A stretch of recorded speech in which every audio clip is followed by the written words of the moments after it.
그래서 출발, 이 떠남이라는 뜻을 가지고 있습니다. 그래서 이 출애굽기의 내용의 주된 내용들은 하나님께서 이스라엘 백성들을 구출하시는 과정이 어떻게 되는가를 우리에게 보여주는 그런 말씀이라고 할 수 있습니다. 특별히 우리가 읽었던 이 본문의 말씀은 1절에서 5절 그리고 6절부터 14절 두 단락으로 나눌 수 있는데 1절에서 5절까지의 말씀을 보면은 야곱과 함께 나온 그 야곱의 가족들, 그 자녀들의 모습을 보여주고 있습니다. 그러면서 5절에 모두 70이라 하면서 이 야곱의 가족들이 나온 것을 볼 수 있습니다. 야곱의 가족에 대한 이 내용을 우리에게 보여주고 있는 것은 앞에 나오는 창세기 50장의 내용과 이 출애굽기의 내용이 연결되고 있다라는 것을 우리에게 의미하는 말씀이라고 할 수 있겠죠. 그리고 6절에서 이 14절에 나오는 말씀들, 여기서는 야곱의 가족 70명을 넘어서 굉장히 번성하고 하나의 큰 민족을 이뤘다고 하는 그 의미에서 볼 때 이 창세기 50장부터 이 출애굽기 1장 사이에는 무려 400년이라는 그러한 기간이 존재함을 우리에게 말씀하고 있습니다. 특별히 이 출애굽기의 말씀은 우리에게 하나님께서 이스라엘 백성들을 어떻게 구원해 가시는가를 설명하기 전에 앞서서 하나님의 백성들이 어떠한 사람들인가를 우리에게 설명하고 있습니다. 우리를 가리키는 용어들이 많이 있죠. 그리스도인들을 가리켜서 성도 아니면 교인 그리고 기독교인 여러 가지 그러한 말씀들을 보여주고 있지만 특별히 오늘 말씀을 보다가 보면은 하나님의 백성들은 언약 백성이라는 그런 의미를 가지고 있음을 우리에게 보여주고 있습니다. 우리 5절 말씀을 한 번 더 같이 읽어보겠습니다. 시작. 야곱의 허리에서 아멘. 자, 여기서 보면은 이 5절 말씀 끝부분에 요셉은 애굽에 있었더라 그렇게 기록하고 있는데 이것을 이 원문의 이 히브리 성경으로 보면은 가나안에서 온 야곱 족속은 70명이다. 그러나 그중 요셉은 먼저 올라와 있었다 그렇게 표현하고 있습니다. 그러나 그중에 요셉은 먼저 올라와 있었다. 그래서 이 말씀은 미리 내려와서 요셉이 이스라엘 백성들로 성장하고 머물 수 있는 기반을 닦고 그리고 400년의 이 애굽 생활과 그리고 출애굽 생활할 것을 미리 암시하는 그런 내용들을 우리에게 보여주고 있는 것이죠. 그리고 다시 5절 말씀에 요셉의 가족들이 70명이다 그렇게 표현하고 있는데 70이라는 숫자에는 특별한 의미들이 담겨져 있습니다. 그래서 7은 하나님의 특별한 섭리를 담고 있고 10이라는 숫자는 완전한 성취를 우리에게 보여주는 것이죠. 그래서 7과 10을 더한 70은 하나님의 언약의 특별한 성취 그리고 이 언약이 완전하게 이루어졌음을 우리에게 선포하는 그런 내용들이라고 할 수 있습니다. 우리 7절을 한 번 더 같이 읽어보겠습니다. 시작. 이스라엘 자손은 생육하고 불어나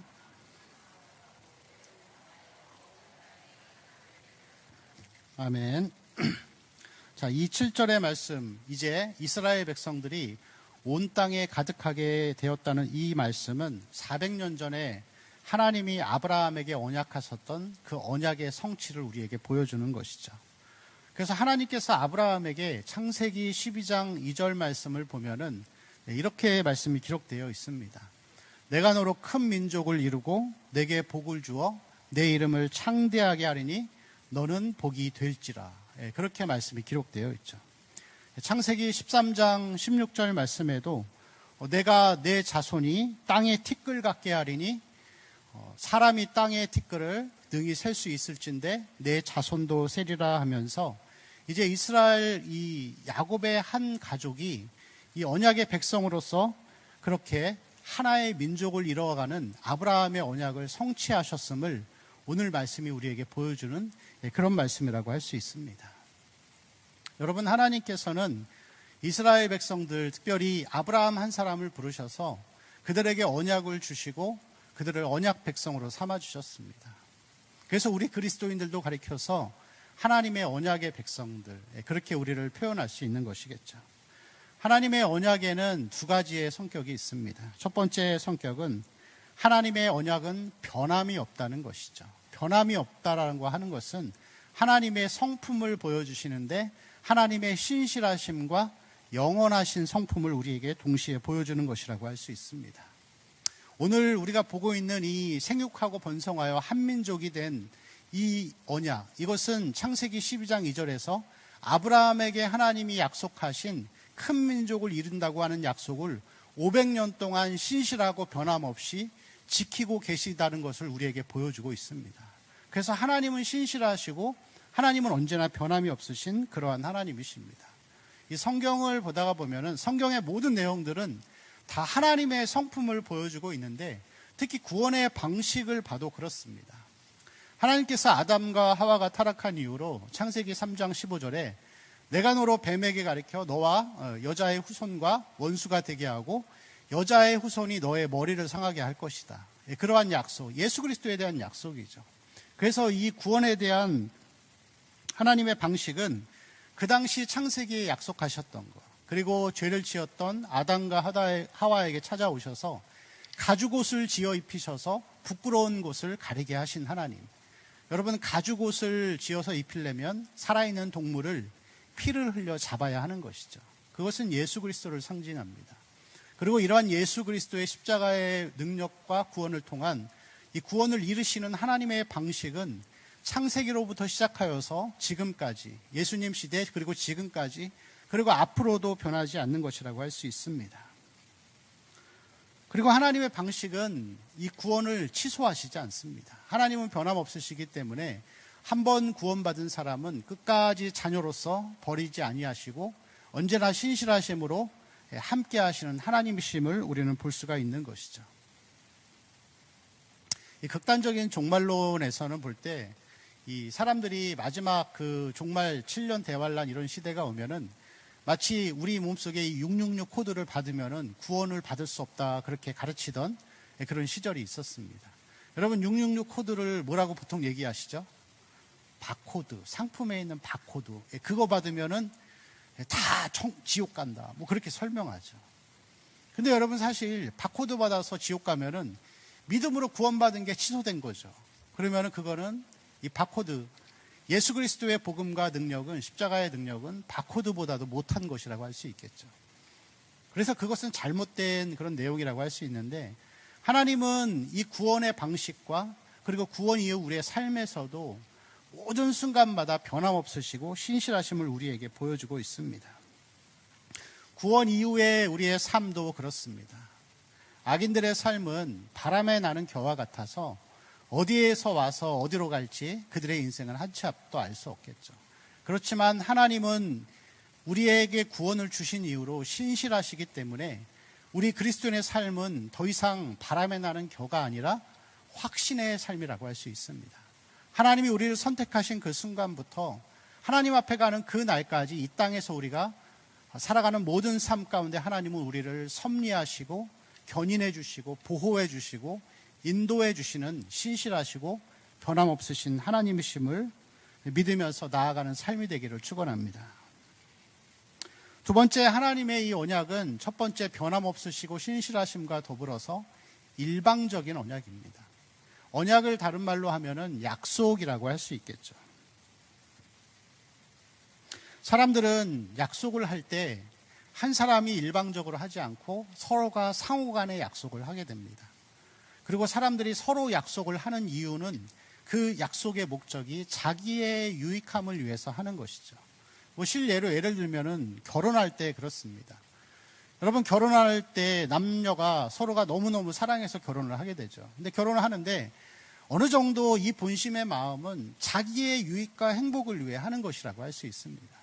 결혼을 하면서 처음부터 남자나 여자가 내가 저 남자의 고통을 같이 짊어지고 저를 위해서 희생하고 저의 잘못을 내가 다 눈 감아주며 가겠다라고 생각하는 사람들은 없을 것입니다.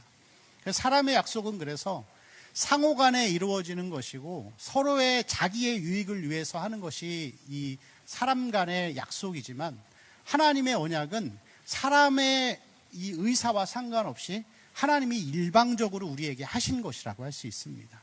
그래서 하나님의 언약은 일방적인 언약이고, 그렇게 하나님이 일방적인 언약을 우리에게 주신 이유는 하나님이 하나님 되심을 나타내고 하나님만이 영광을 받으시기 원하셔서 우리에게 그렇게 하신 것이라고 할 수가 있습니다.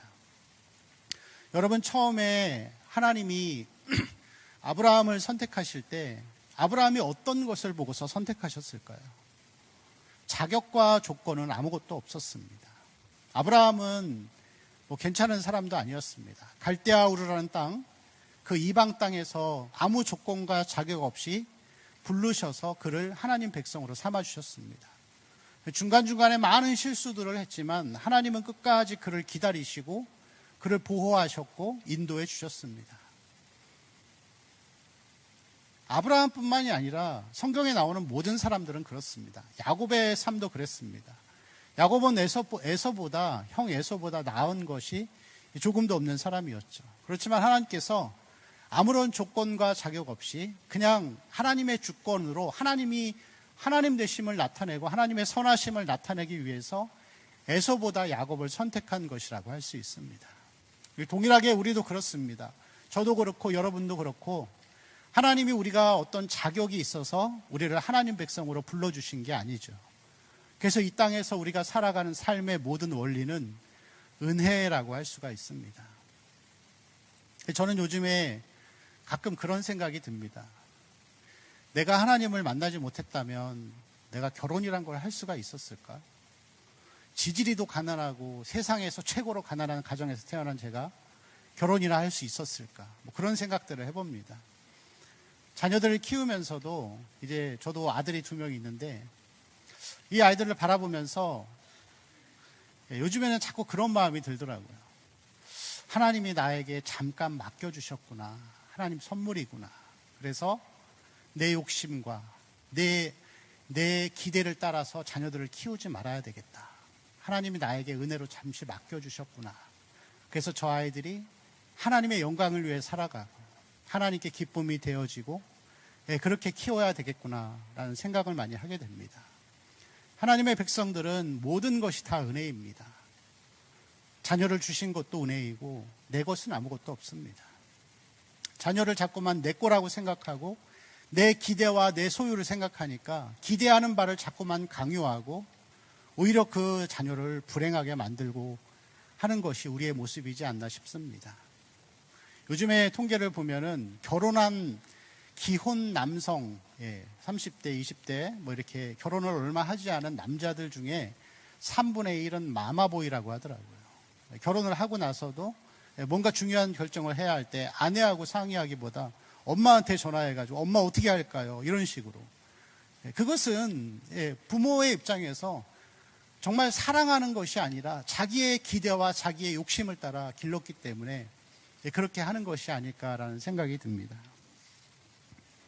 그래서 이 땅을 살아가는 하나님의 언약의 백성들은 항상 모든 것이 하나님이 일방적으로 선택하고 주셨기 때문에 모든 것에 감사임을 느끼고 또 은혜로 생각하고 내 것이 아무것도 없음을 늘 주님 앞에 고백하고 하나님의 은혜 가운데 살아가는 삶이 되어야 할 줄로 믿습니다.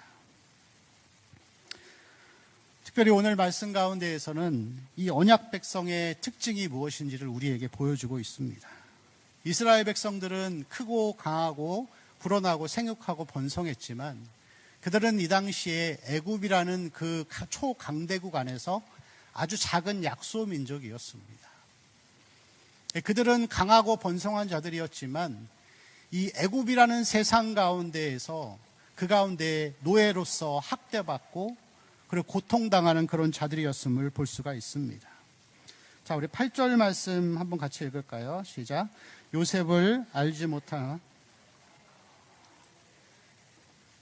여기서 요셉을 알지 못한다라고 하는 것은 진짜 모르는 왕이 아니라 요셉을 알지만 오히려 무시하고 왜곡했던 것을 보여주고 있습니다. 여러분, 요셉이 애굽에 끼친 영향력과 그 업적은 역사 대대로 남는 것이죠. 그렇죠? 여러분, 이순신 장군 누군지 아시죠? 이순신 장군 몇백 년이 지나도 우리는 다 기억하고 살아갑니다. 그보다 더 유명한 영웅이고 위인인데 애굽 왕이 자기의 목적을 이루기 위해서 요셉을 알지 못한다라고 왜곡하는 것을 볼 수가 있습니다. 자, 10절 말씀 또 한번 같이 읽어볼까요? 시작. 자, 우리가 그들에게 대하여 지혜롭게 하자. 두렵건대 그들이 더 많게 되면 우리와 싸우고 이 땅에서 나갈까 하노라 하고. 아멘. 자, 이스라엘 백성들이 학대를 당한 이유, 애굽의 사람들이 이스라엘을 학대했던 이유는 뭐냐면은 그들이 전쟁이 일어날 때 우리 대적과 합해서 우리와 싸우고 이 땅에서 나갈까 하노라 그렇게 기록하고 있죠. 이스라엘 백성들이 살고 있던 이 고센 땅은 곡창지대였습니다. 곡창지대였을 뿐만이 아니라 애굽의 이 변방에 있어서 이 전략적인 요충지, 그래서 다른 적국이 쳐들어왔을 때 그들과 가장 먼저 접촉할 수 있는 그런 지리적인 위치를 가지고 있었습니다. 그래서 이 애굽은 그러한 이 두려움 때문에 이스라엘 백성들을 학대했다라고 할 수 있겠죠. 그러면서 11절과 이 14절 말씀, 특별히 우리 14절 말씀만 한번 읽어볼까요? 14절입니다. 시작. 어려운 노동으로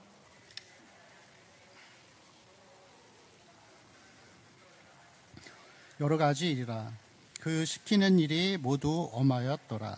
아멘. 그러면서 그들을 이스라엘 백성들이 잘못한 것이 없음에도 불구하고 스스로의 두려움과 이 근심하는 마음 때문에 그들을 노예 상태로 만들고 중노동을 시키는 압제하는 상황을 보고 있습니다. 여러분, 그리스도인들의 위치가, 하나님의 언약의 백성들의 위치가 그렇습니다. 세상에 있는 사람들은 다 애국과 같아서 모든 것의 기준이 땅의 성공에 맞춰져 있습니다. 돈을 많이 벌고 권력을 얻고 명예를 얻고 자녀들이 좋은 대학에 가고, 그래서 세상에 있는 애굽의 사람들은 다 땅을 바라보며 살아가고 있습니다.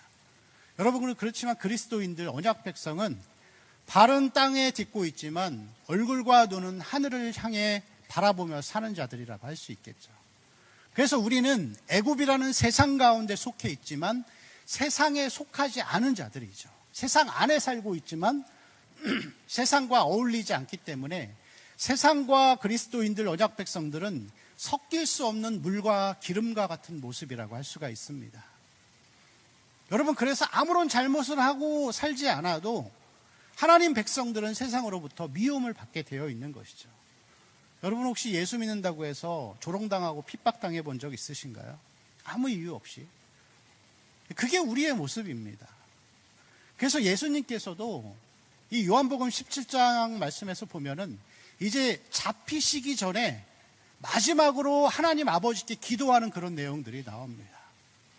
그런데 이 요한복음 17장 말씀에서 예수님은 제자들을 향하여서 기도를 하시는데, 이 제자들이 자기와 함께 천국에 가서 행복하게 살기를 바라시기보다 앞으로 이 제자들에게 어떤 일이 벌어질지 그 끔찍하고 무서운 핍박이 있음을 알면서도 그들을 세상에 두시면서 그들을 위해 기도하는 그런 내용들을 볼 수가 있습니다.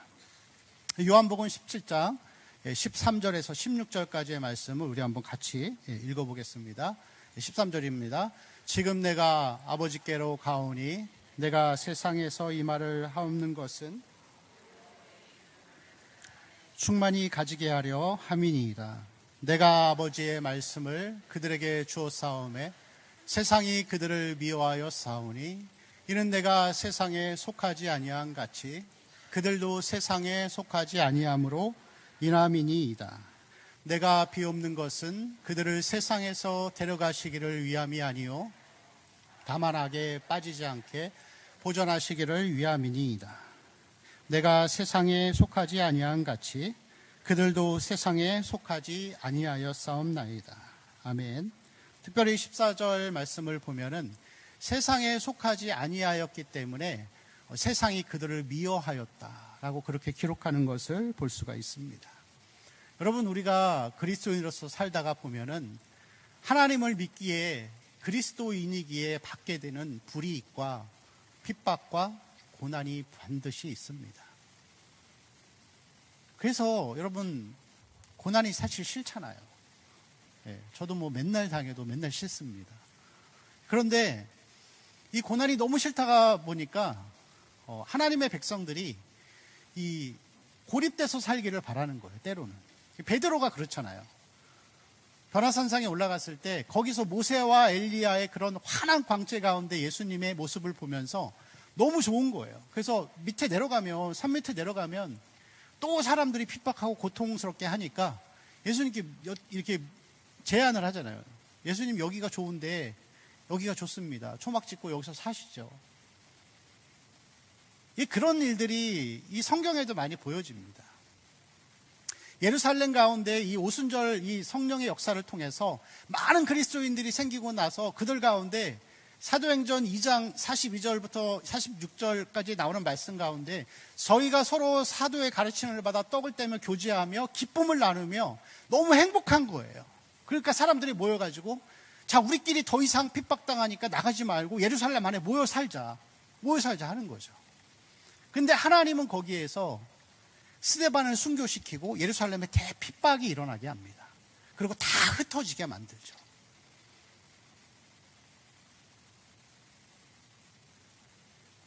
고대 시대에 사람들도 그랬습니다.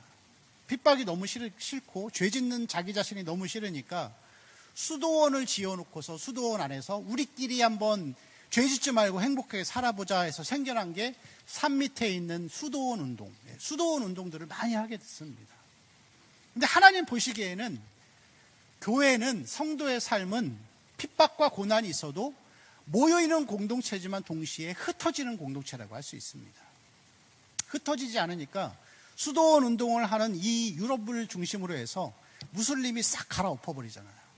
그리고 지금도 무슬림이 되어버렸습니다. 여러분, 그래서 우리에게는 예수 믿고 나면은 늘 좋은 것만 있는 것이 아니라 애굽이라는 강력한 세상 정신으로부터 날마다 다가오는 고통과 아픔과 고난의 삶이 늘 존재하는 것을 볼 수가 있습니다. 그래서 여러분, 이 언약 백성의 삶은 첫 번째 특징이 고난의 삶이 반드시 있다는 것이죠. 우리 11절 말씀 같이 한번 읽어볼까요? 11절 시작. 감독들을 그들 위에 세우고 그들에게 무거운 짐을 지어 국고성 비돔과 람셋을 건축하게 하니라. 아멘. 자, 11절에도 나오고 또 14절에도 똑같이 나오는데 괴롭게 하다 그렇게 표현하고 있습니다. 여기서 이 괴롭게 하다라는 동사는 이 마라르, 히브리어로 마라르라고 해서 마라에서 유래한 것입니다. 마라. 여러분, 마라가 무엇이죠? 마라의 쓴물, 아시죠? 그래서 이거는 육체적인 고통과 더불어 정신적인 고통도 수반하고 있음을 우리에게 보여주는 것이죠. 자, 13절 말씀을 또 한번 같이 읽어볼까요? 시작. 이스라엘 자손에게 이를 엄하게 시켜. 14절도요. 어려운 노동으로 그들의 생활을 괴롭게 하니 곧 흙 이기기와 벽돌 굽기와 농사의 여러 가지 일이라. 그 시키는 일이 모두 엄하였더라. 아멘. 자, 처음에는 마라르라고 하는 괴롭게 하다라고 하면서 육신과 정신을 핍박하고 고통스럽게 하는 고통이 있었다고 한다면은 13절과 14절에서는 엄하게 하다라는 그런 표현들이 있죠. 이거는 가루가 될 정도로 빻아서 짓이기는 상태를 표현하는 것을 이야기합니다. 그래서 이 신약에서는 그게 환난의 인내를, 여기서 이 환난을 얘기하는 것이죠. 트리블룸이라고 해가지고 마치 이 타작마당에서 곡식을 널어놓고 이 도리깨로 찢는 것과 같은 그러한 이 표현을 보여주는 것이 이 엄하게 하다라는 그런 표현이라고 할 수가 있습니다. 그리고 14절 말씀에도 보면은 벽돌 굽기와 농사의 여러 가지 일이다 그렇게 표현하고 있는데, 여기서 농사 일을 시킨다는 것은, 여러분 농사하는 거 힘들잖아요. 그렇죠?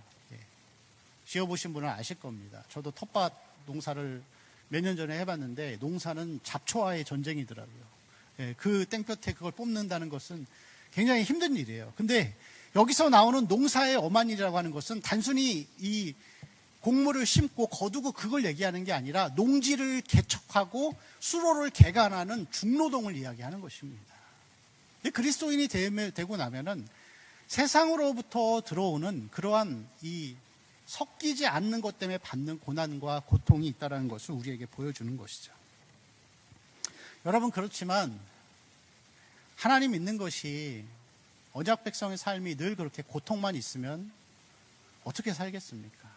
하나님은 고난 가운데 우리를 두셨지만 동시에 위로도 주시는 하나님이심을 믿으시기 바랍니다. 7절 말씀 같이 읽겠습니다. 7절 시작. 이스라엘 자손은 생육하고 불어나 번성하고 매우 강하여 온 땅에 가득하게 되었더라. 아멘. 자, 여기서 7절에 보면 동사가 4개가 나옵니다. 첫 번째는 생육하다, 그 다음에 불어나다, 그 다음에 번성하다, 그 다음에 강하다 이렇게 표현하고 있죠. 그래서 이것을 4가지의 비슷한 의미의 동사를 4번 사용하는 것을 수사학적으로는 완전 강조 이렇게 표현하고 있습니다. 완전 강조라고 할 수 있겠죠. 자, 12절도 한번 같이 읽어볼까요? 12절 시작. 그러나 학대를 받을수록 더욱 번성하여 퍼져나가니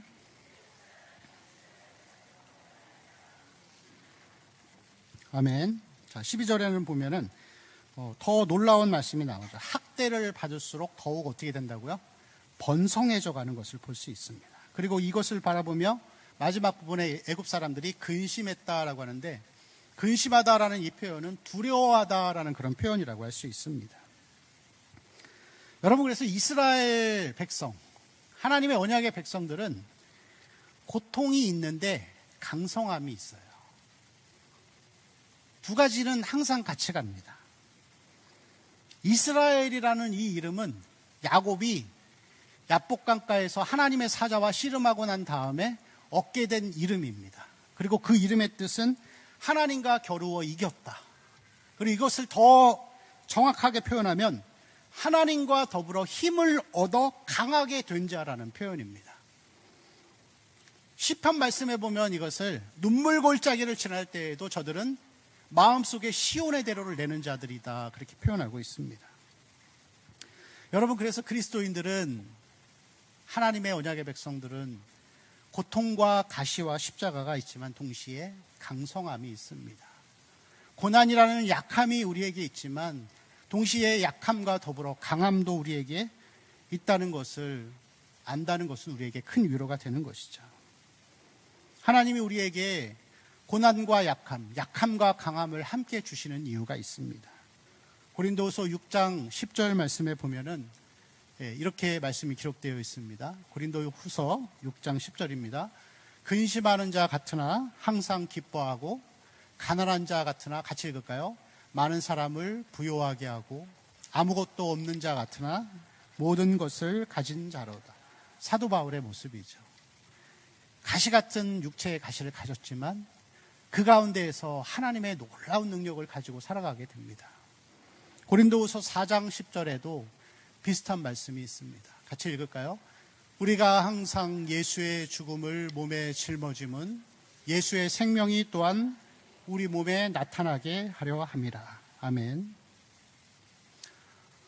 하나님이 우리에게 언약 백성으로서 때로는 이해할 수 없는 가시와 고난과 세상으로부터의 핍박을 당하게 하시는 이유가 있습니다.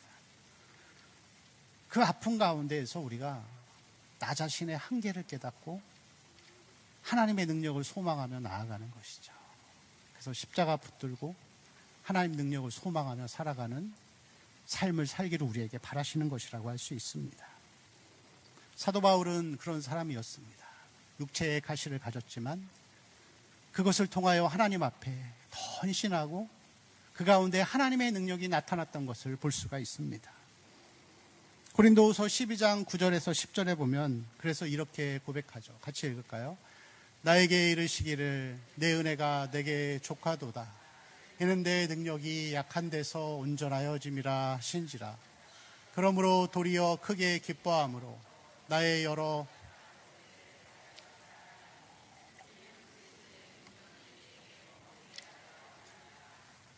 10절 말씀도 보여주세요. 같이 읽을까요? 그러므로 내가 그리스도를 위하여 약한 것들과 능욕과 궁핍과 박해와 곤고를 기뻐하노니 이는 내가 약한 그때의 강함이니라. 아멘. 내가 약한 그때의 강함이니라. 여러분, 하나님이 하나님 백성들을 사용하시려면은 우리에게 먼저 약함을 주십니다. 근데 왜 약함을 주시는지 아시나요? 우리 힘을 다 빼놓으시는 거예요. 내 혈기, 내 생각, 내 실력, 내 방식, 그리고 그 안에 하나님 저 못합니다. 나 아무것도 할 수 없어요. 그리고 우리 자신을 깨끗하게 심령을 비워낸 자들을 통하여서 하나님의 성령이 흘러가시는 거예요. 그게 하나님의 방법입니다. 그래서 그리스도인은 이 두 가지를 함께 가지고 살아가는 사람들입니다. 세상 안에 있지만 세상에 속하지 아니하고 세상이 두려워하는 삶을 사는 자들. 그래서 예수님께서도 요한복음 16장 33절 말씀에 보면은 세상에서는 너희가 환난을 당하나 담대하라. 내가 세상을 이겼노라. 그렇게 고백하는 것을 볼 수가 있습니다. 여러분, 예수 그리스도의 삶을 보십시오. 예수님 얼마나 연약하셨습니까? 늘 가난하셨고 가진 것 하나도 없으셨습니다. 사람들이 비난하고 핍박하고 조롱해도 한 번도 저항하지 않으셨습니다. 죽을 뻔한 적도 몇 번이나 있었고, 그리고 결국에는 어린 양과 같이 힘없이 억울하게 십자가에 달려서 그렇게 비참하게 죽으셨습니다. 그러나 예수님의 그 약함과 순종이 죄와 사망의 권세를 이기시고 생명과 부활을 낳으셨습니다. 그 예수 그리스도의 약함이 사단의 권세를 깨트리고 하나님의 능력을 이뤄내셨습니다. 그리고 하나님은 우리에게 지금도 너희도 그렇게 살자, 우리를 이 복음의 자리로 초청하고 있습니다. 여러분, 무엇을 바라보며 나아가고 있습니까? 우리가 하나님 앞에 섰을 때 이 약함과 고난을 외면하고 하나님으로부터 얻어지는 좋은 것만을 생각하며 살아가고 있지 않습니까? 그러나 하나님은 그렇게 살기를 원하지 않습니다. 하나님의 능력은 우리의 약함을 통하여서 나타나는 것입니다.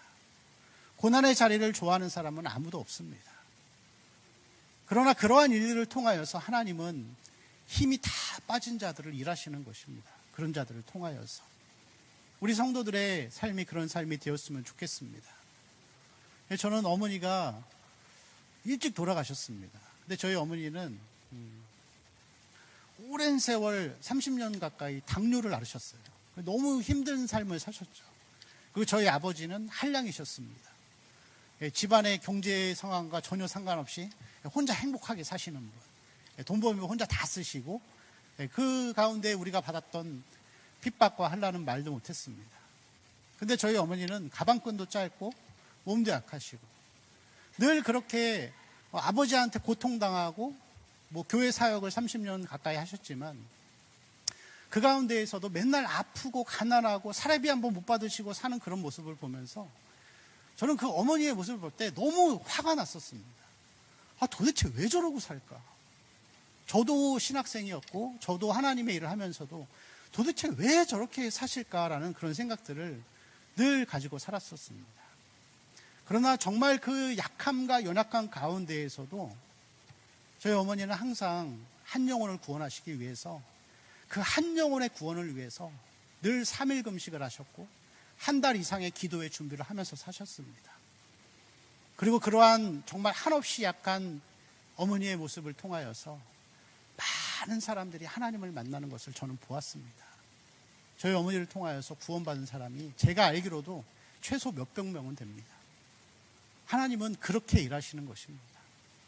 아주 약한 자, 가장 부족하고 자기의 약함과 한계를 인정하는 자들, 고난 가운데 있을 때 고난 자체를 해결하기 위해 사는 자가 아니라 그것을 주신 하나님을 기억하고 하나님의 주권 안에서 그 약함 때문에 하나님 앞에 더 무릎 꿇고 더 매달리고 더 기도하며 나아가는 자들을 하나님은 사용하시는 것입니다. 사도 바울이 그러했듯이 예수 그리스도께서 그러하셨듯이 늘 우리 안에는 약함이 있지만 약함과 강함이 함께 가는 그 삶을 통하여서 하나님은 그런 자들을 통하여서 일하시는 것을 볼 수가 있습니다. 여러분, 마음속에 뽑아내고 싶은 가시가 있으신가요? 어려움이 있으신가요? 여러분, 그 가시 뽑으면은 살 것 같으십니까? 가시 뽑으면 진짜 죽는 겁니다.